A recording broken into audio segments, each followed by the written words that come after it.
मित्रांनो, आपण बघितलं तर स्वतः बाबासाहेबांनी 14 ऑक्टोबर 1956 विजयादशमी या दिवशी संपूर्ण जवळजवळ 6 ते 7 लाख अनुयायांना सोबत घेऊन किंवा बाबासाहेबांच्या त्या एका डरकाळीनं संपूर्ण या लोकांनी जे आहे ते बौद्ध धम्माचा स्वीकार केलेला आहे. आणि त्यानंतर जर आपण बघितलं तर बाबासाहेबांनी स्वतः भगवान गौतम बुद्ध आणि त्यांचं धम्म हे जे पुस्तक आहे ते त्रिपिटकाचा जो सारांश आहे त्यावर ते प्रकाशित केलं आणि संपूर्ण मानवी जनतेला हे जे पुस्तक आहे हे बुद्धाचा अनमोल असा जो ठेवा आहे तो या ठिकाणी भेट म्हणून दिला. आपण बघितलं तर या ग्रंथाच्या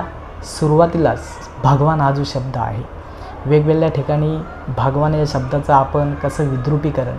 किंवा या शब्दावरती कशा प्रकारची बाबा बुवा किंवा भोंदू बाबा जे आहेत ते देशामध्ये अशा प्रकारच्या शब्दांवरती कसे धुमशान घालताना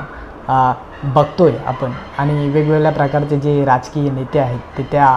चकाटीमध्ये या भोंदूगिरीमध्ये किंवा या अशा प्रकारच्या तमाशामध्ये कसे अडकले जातात याचं मूर्तिमंत उदाहरणं आपण महाराष्ट्रामध्ये बघत आहोत. आणि म्हणून या शब्दाचा जो खरा अर्थ आहे भगवान, तो बाबासाहेब असं म्हणतात त्या पुस्तकामध्ये, ज्या व्यक्तीने आपल्या मनातील द्वेष आहे, लाभ आहे, मोह आहे, ईर्ष्या आहे, अहंकार आहे, तुझं माझं आहे, इतरांबद्दल मनामध्ये द्वेष निर्माण करणं आहे किंवा मनामध्ये असणारे जे हाव आहे किंवा एखाद्याबद्दल आपल्या मनामध्ये निगेटिव्हिटी निर्माण करणं असेल किंवा इतर व्यक्तींचं ज्या वेळेला चांगलं होतं त्यावेळी आपल्या मनामध्ये अशा प्रकारच्या कुरूप भावना निर्माण होऊन या संपूर्ण गोष्टींवरती ज्या व्यक्तीने विजय मिळवलेला आहे किंवा जी व्यक्ती अशा प्रकारच्या विचारांना नाकारण्याचं काम करते किंवा अशा प्रकारचा जो विचार आहे तो दूर ठेवण्याचं काम करते किंवा अशा प्रकारचे जे तृष्णा आहेत मनातल्या त्या काढून टाकते, अशा व्यक्तीला या ठिकाणी